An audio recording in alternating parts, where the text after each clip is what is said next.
नमस्कार विद्यार्थी मित्रांनो, इन्फिनिटी इंजिनिअरिंग अकॅडमीच्या यूट्यूब चॅनलवरती मी प्रमोद देशकरी आपणा सर्वांचं स्वागत करतो। विद्यार्थी मित्रांनो, नाशिक महानगरपालिका भरती याची जी संपूर्ण सविस्तर जाहिरात आहे ती जाहिरात आता आलेली आहे।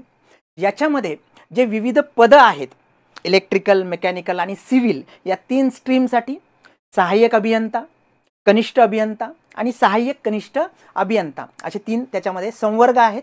तर विद्यार्थी मित्रांनो, याच्या अगोदर जे काही अपडेट्स आपल्याकडे होते तर त्यानुसार मधल्या काळामध्ये एक अपडेट आलं होतं की एक्सपिरियन्स जो आहे तो कॅन्सल करण्यात आलेला आहे नाशिक महानगरपालिकेतील भरतीसाठीचा। पण आज जी सविस्तर जाहिरात आलेली आहे त्या जाहिरातीमध्ये जर आपण बघितलं तर त्याच्यामध्ये अनुभवाची अट तिकडे आहे। काही पोस्टसाठी ती 3 वर्षाची आहे, काही पोस्टसाठी ती 5 वर्षाची आहे। मग ते स्थानिक संस्था असेल, प्रशासकीय एखादा पर्टिक्युलर शासकीय असेल, प्रशासकीय असेल, प्रायव्हेट असेल, याच्यामधला अनुभव रिलेटेड अनुभव त्यांनी त्याच्यामध्ये मेन्शन केलेला आहे। तर सविस्तर जाहिरात तर आलेली आहे, परंतु जे अनुभवाची अट आहे त्या अटीचं काय? विद्यार्थ्यांच्या मनामध्ये संभ्रम आहेत।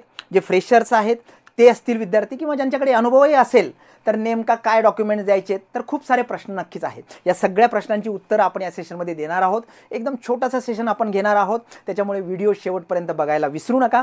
तुम्ही जर आमच्या चॅनलला नवीन असाल तर पहिल्यांदा सबस्क्राइब करा, बेल आयकॉन प्रेस करा, म्हणजे तुम्हाला अशाच प्रकारचे नोटिफिकेशनसाठीचे जे अपडेट आहेत ते वेळेत पोहोचवले जातील। ओके, तर विद्यार्थी मित्रांनो लक्षात घ्या, याच्यामध्ये जे संवर्ग आहेत ज्युनियर इंजिनियर सिव्हिल, कनिष्ठ अभियंता स्थापत्य, याच्यामध्ये एकूण 46 जागा आहेत। सगळ्यात जास्त जागा ज्या आहेत हे या पदासाठीच्या आहेत। ओके, त्यानंतर त्याच्यानुसार ओपनला 10, बाकी कॅटेगरीला सगळ्या जागा आहेत। आपण जसं ज्या पॉईंटबद्दल बोलणार आहोत तर तो पॉईंट काय आहे तर अनुभवाचा आहे। तर याच्यामध्ये शैक्षणिक अर्हता त्यांनी काय म्हटलेलं आहे तर ज्युनियर इंजिनियर सिव्हिलसाठी तुम्ही एकतर सिव्हिल इंजिनिअरिंगचा डिप्लोमा म्हणजे डिप्लोमा इन सिव्हिल इंजिनिअरिंग आणि डिग्री बी असेल किंवा बीटेक असेल तर पदवी आणि पदविका मान्यता प्राप्त विद्यापीठाची हे लागणार आहे। हे झालं तुमचं शैक्षणिक ज्याला म्हणतात अर्हता। Okay, educational criteria.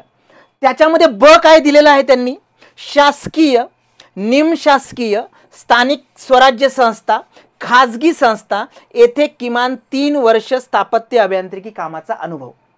विद्यार्थी मित्रांनो, आता याच्या अगोदर जे काही आपले डिस्कशन झालेत, काही व्हिडिओज आपण घेतले होते आणि ज्या काही बातम्या आल्या होत्या त्याच्यानुसार अनुभवाची अट रद्द करण्यात आली हे आपण वाचलं होतं। पण इथे ॲडव्हर्टाइजमेंटमध्ये जर बघितलं तर कामाचा अनुभव त्यांनी मागितलेला आहे। ज्युनियर इंजिनियर सिव्हिल असेल तर 3 वर्षाचा कामाचा अनुभव त्यांनी मागितलेला आहे।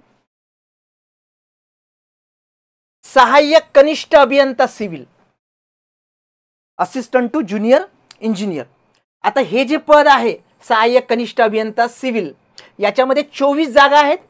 ह्या सेकंड लार्जेस्ट जागा आहेत त्याच्यामध्ये, ज्याच्यामध्ये 4 ओपन आहेत, बाकी कॅटेगरीला आहे। इथे सुद्धा त्यांनी जे क्रायटेरिया दिलेला आहे एज्युकेशनल क्रायटेरिया, पदवी आणि पदविका रेकग्नाइज युनिव्हर्सिटीमधनं किंवा बोर्डातनं। ओके, तर विद्यार्थी मित्रांनो डिप्लोमा किंवा डिग्री चालणार आहे इथे, पण याच्यामध्ये किमान 3 वर्षाचा त्यांनी स्थापत्य अभियांत्रिकी कामाचा अनुभव कुठला, परत शासकीय, निमशासकीय, स्थानिक स्वराज्य संस्था, खाजगी संस्था याच्यापैकी कुठलाही। तर इथे सुद्धा त्यांनी अनुभव म्हणजे एक्सपिरियन्स मागितलेला आहे। त्यानंतरचं पद आहे बघा ज्युनियर इंजिनियर इलेक्ट्रिकल साठीचं। आता इलेक्ट्रिकल इंजिनिअरिंगशी संबंधित जे काही पोस्ट आहे इथे कनिष्ठ अभियंता विद्युत म्हणजे सिव्हिल 7 जागा आहेत। इथे सुद्धा डिप्लोमा डिग्री त्यांनी मेन्शन केलेलं आहे, डिप्लोमा असेल किंवा डिग्री असेल इलेक्ट्रिकल मधली तर ती चालणार आहे। त्याच्या व्यतिरिक्त इथे 5 वर्षाचा अनुभव, सिव्हिलमध्ये त्यांनी 3च वर्षाचा म्हटला होता, इथे मात्र 5 वर्षाचा अनुभव गव्हर्नमेंट, सेमी गव्हर्नमेंट, ज्या लोकल संस्था असतात, ऑर्गनायझेशन्स, प्रायव्हेट संस्था असतात म्हणजे शासकीय, निमशासकीय, जे तुमच्या स्थानिक स्वराज्य संस्था आहे, खाजगी संस्था याच्यामधला अनुभव चालतो। मराठी भाषेचे ज्ञान सगळीकडे त्यांना रिक्वायर्ड आहे असं मेन्शन केलेलं आहे।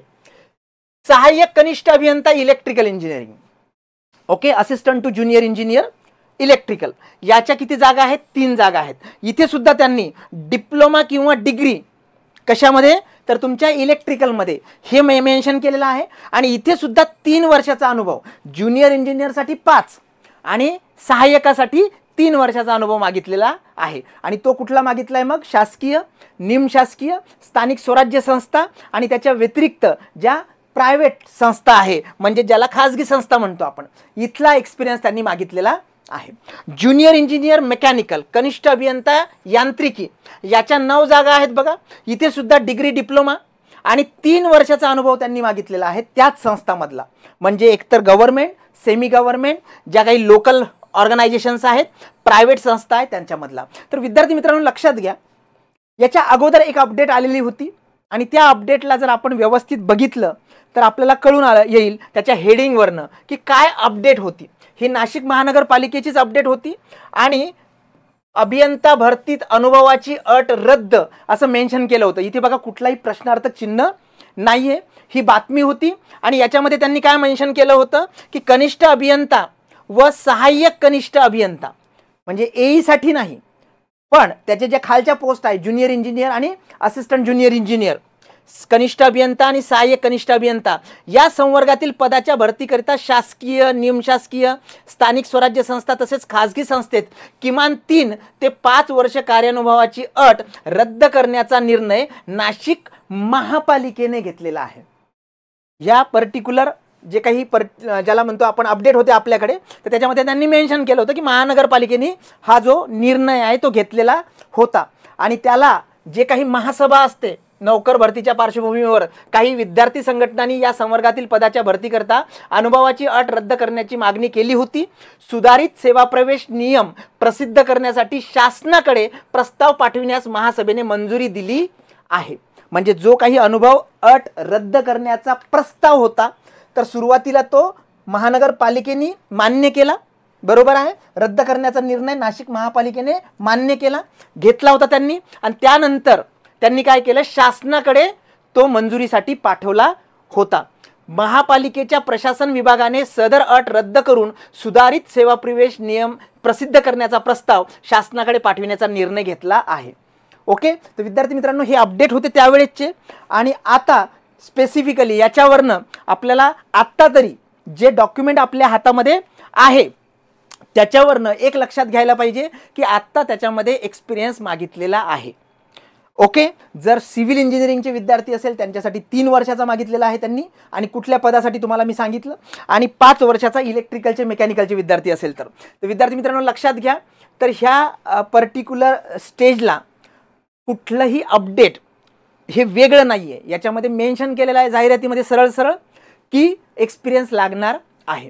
आणि तुम्ही जर जाहिरात नीट वाचली तर पेज नंबर 14 वरती आहे बघा, तिथे की अनुभवाची अट शिथिल होणार नाही, एज्युकेशनल क्रायटेरिया, शैक्षणिक अर्हतेची अट शिथिल होणार नाही. ओके, तर विद्यार्थी मित्रांनो नक्कीच एक्सपिरियन्स आता तरी आपल्याला असं धरून चालावं लागणार आहे की एक्सपिरियन्स लागणार आहे. जे विद्यार्थी नाशिकमध्ये आहे आणि तयारी करू इच्छितात तर 5 नोव्हेंबर सायंकाळी 5 वाजता गिरीश सर स्वतः नाशिकमध्ये असणार आहे. विद्यार्थी मित्रांनो त्यांचा फ्री सेमिनार असणार आहे ऑफलाईन पद्धतीने. आणि कुठे यायचं आहे तुम्हाला? Infinity academy, Upadhye chamber 431 Vakilwadi, Ashok Stambh, Nashik. आणि तुम्ही अधिक माहितीसाठी 911 95 871 91 या नंबरवरती संपर्क करू शकता. विद्यार्थी मित्रांनो लक्षात घ्या की ह्या पद्धतीने आपल्याला सेमिनार अटेंड करून एक मार्गदर्शन आहे, येणाऱ्या एक्झामिनेशनसाठीचं मार्गदर्शन आहे हे मिळणार आहे. ओके, तसेच बाकीच्याही पद जर बघितले विद्यार्थी मित्रांनो तर याच्यामध्ये 5 वर्षाचा अनुभव आहे. सहाय्यक अभियंता इथे 3 वर्षाचा अनुभव आहे. म्हणजे इथे सुद्धा वेगवेगळे दिसते बघा, इलेक्ट्रिकलला 5 वर्षाचा आणि सिव्हिलला हे 3 वर्षाचा अनुभव त्यांनी मागितलेला आहे. तर अशा पद्धतीने प्रत्येक पोस्टला त्यांनी एक्सपिरियन्स मागितलेला आहे. ओके, विद्यार्थी मित्रांनो लक्षात घ्या, पुणे महानगरपालिका असेल, नाशिक महानगरपालिका असेल किंवा इतर सरळ सेवा भरती असेल तर याची ऑनलाईन ऑफलाईन बॅच ही 5 तारखेपासून आपली सुरू होतीये. त्या बॅचला तुम्ही जॉईन करू शकता.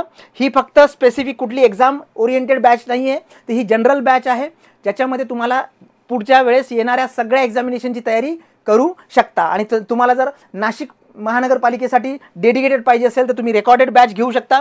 अधिक माहितीसाठी 7887811411 याच्यावरती तुम्ही संपर्क साधू शकता. ओके, विद्यार्थी मित्रांनो तुम्हाला जर हे सेशन इन्फॉर्मेटिव्ह वाटलं असेल तर तुमच्या 5 मित्रापर्यंत नक्की याची लिंक शेअर करा. आणि 5 तारखेला 5 नोव्हेंबरला सायंकाळी 5 वाजता नाशिकला जायला विसरू नका गिरीश सरांच्या फ्री सेमिनारसाठी. Thank you so much.